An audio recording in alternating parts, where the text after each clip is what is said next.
Thank you so much for joining us. Throughout the 1980s, the American people were caught up in a complex and troubling international crisis, the Civil War in Lebanon.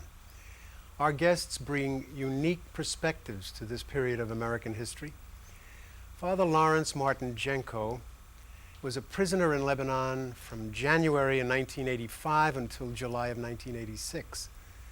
And the last and longest held hostage, Terry Anderson, was released from Beirut on December 4th, 1991, after 7 years in captivity. Can you tell me, what were you doing in Lebanon? Well, I came out of Thailand, working refugees in Thailand, and they thought that a priest who were you connected with? Catholic with? Relief Services. You were with CRS. Mm-hmm. And they thought a priest would be safe in Lebanon. So I went to Lebanon as the director of Catholic Relief Services in Beirut, Lebanon. And were there during this upheaval, and they grabbed you? And then I was on my way to work and was with my driver in a very congested area in the Hammer section of Beirut, and there was tremendous automatic weapons being blasted into the air, and I looked up and turned to my driver and said, "Holland, I'm going to be kidnapped." And within seconds, I'm in the back seat of my car with 3 men up front and 2 other men in the back. Mm-hmm. And then they raced off and put my driver in the trunk of my car and then threw me on the floor of their car. It was a very frightening experience, I would imagine, huh? And they made a mistake. They kidnapped the wrong man. But they thought they were getting someone else? Yes, they did. But they nevertheless kept you hostage. That's right. I was thinking, if you were there for rescue relief, why would they target you? But the fact is they didn't. And they were looking for the former director of Catholic Relief Services, whose place I took. I see. Well, Terry, what is your story? It's a bit more complicated, I believe, because you were a sympathetic helper to the hostages. Tell me more about how you got involved. I was the chief Middle East correspondent for the Associated Press. I'd been in Beirut about 2.75 years, covering the Middle East, supervising coverage for the AP. And I got on somebody's list, and they tried to kidnap me one Friday at noon, and I got away from them in my car. And the next morning I went out to play tennis. And they came and took me, stuck me in a car and drove me off into the southern suburbs. Where did they take you and what did they do? Well, they took me out of my car. I was with a friend who I'd been playing tennis with, and they pointed a gun at me and said, "Come with me." And they dragged me over to their car, put me in the back seat, threw a blanket over my head, and somebody put both feet on my head and pushed it to the ground. And as they started off, the man in the front, passenger side, leaned over the back of the seat and said in English, "Don't worry, it's political." Which wasn't terribly... wasn't consoling. It wasn't terribly reassuring. And they drove me off to a garage somewhere, kept me for a few hours till late at night, and put me in the trunk of a car to another place where I was chained on a cot, not knowing I was being watched by Father Jenco, who was being kept in a closet. Terry, about your background, was there anything in your background that prepared you for the ordeal? I don't know. I don't think you can prepare for something like that. You're just thrust into it. I was a Marine for 6 years. Certainly that helped, that training, that discipline, and learning to cope with what you have. Yes. What we used to call field expedience. You just do what you have to with what you've got. I was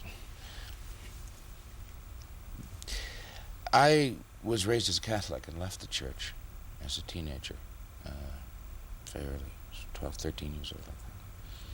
And for most of my life, I considered myself an agnostic, which I now look back and say that's simply a lazy man's way of avoiding the question. A lazy man's way of avoiding the question of who is God. I had returned to the Catholic Church about 6 months before I was kidnapped. I had a Bible. They had given me a Bible. I'd asked for one. They'd given me one.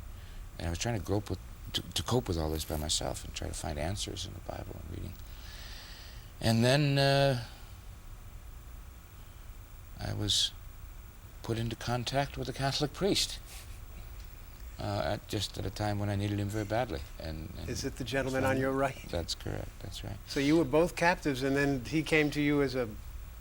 He was in the room next door with Ben Weir and Tom Sutherland, and I had just been put in with David Jacobson in an adjoining room. And I told them, I'm a Catholic. I want to talk to the priest. They said, why? I said, because I'm a Catholic. I want to go to confession. We were together about a year, right? That's right. There were 5 of us in the room. Father Martin and Ben would have services. We had services twice a day.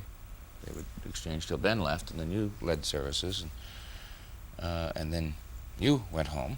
Terry, tell me a little about your long wait for the release. 6 years after Martin Yeah, it is took a out, while. you're still in It there. took What a in while. the world? You must have wondered if you'd ever get out, huh? There were some pretty dark times when I did wonder if I was ever going to last long enough. I was always convinced that they would let us go. I never believed that they were going to kill us or anything like that, that they would let us go. But it was hard sometimes to have the determination to feel that you could last however long it was going to take, because we didn't know. We didn't have a sentence. Mm-hmm. After a year, after 2 years, after 3 years, after 4 years, you begin to wonder, how long is this going to take?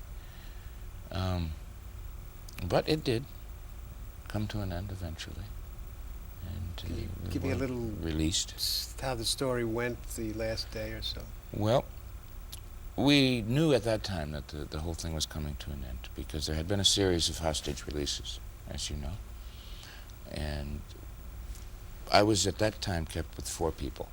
There was John McCarthy, Tom Sutherland, and Terry Waite, and I, in a room, chained in a row on the floor. Conditions were a little bit better. We had a radio and magazines, so we could hear about the negotiations and hear the releases as they came. And then one day they came in, they took John out, they said, you're all going home. A couple of months later they came in and took Terry Waite and Tom Sutherland out and told me, you're going home in 5 days. Turned out to be 14 days. They're not real good on time, but they did come and take me out. I listened that last day, spent the day listening to the radio, and the radio reported I had been released in the morning, and I called my guard and said, Mahmoud, it was still Mahmoud. Mahmoud, I'm in Damascus, I'm free. He said, what? I said, no, listen to the radio says I'm free, I'm in Damascus. And he said, he's crazy. But they did come after dark. What was the experience that you felt when you met your fiancée? But you still were not married, so she was waiting for you. I had heard just a couple of weeks before a message from her on the radio, a beautiful message saying that she would be there, that she was still waiting. And then we went through the usual dance to the foreign ministry, a brief press conference, and talked with the ambassador, and then put me in the car and took me over to the embassy. And we went in, they put me in this large room, and the ambassador said, do you want to see Madeline now? And I said, yes, of course. And they all left me alone. And she came walking in the door, and she didn't see me. The door was facing in another direction. She came in walking, and she's a very small lady, and she looked like a scared little girl. Because, of course, she didn't know what she was getting back. She didn't know what had happened to me. And then she turned and saw me, and we embraced each other, and it all just kind of disappeared. And so that was the beginning, the first day of the rest of your life. Were you able to forgive Terry? Did you have the same feeling or gift that Father Jenco expressed? Father Jenco is a very sweet and kind and gentle man. I was determined then, and remain determined, that forgiveness is something that I am doing. You see, because I don't believe it's something that you do and it's finished, and you walk away. Mm-hmm. I've forgiven you, and I can go on with my life now. To me, it's a process, and I have to work on it every day. Yes. And I learn more about it the more I work on it. And well, it's a wonderful story that both of you have told. Forgiveness is in the will. The will says yes or no. And the feelings follow later. So sometimes there are a lot of bad feelings that sort of crop up even after you've forgiven someone. And I suppose that's the process you're speaking about. It's not so much, it's forgiven. People say, oh, Father, forgive and forget. And I remember one of the other hostesses saying that, and he said, oh, you forgive and forget. And I was giving a talk, and he was in the audience, and all of a sudden I heard him sob. Mhm. And I thought, he's not forgetting. Mhm. And what you really are doing is you have to say, because that would be amnesia if you forget. You can't forget. No. You have to heal the You can't memory. forget the hurt, even if you can heal. But both of you are a wonderful example of Christian forgiveness, and we're delighted that you could be with us. We're already at the end of our time, so thank you so much You're welcome.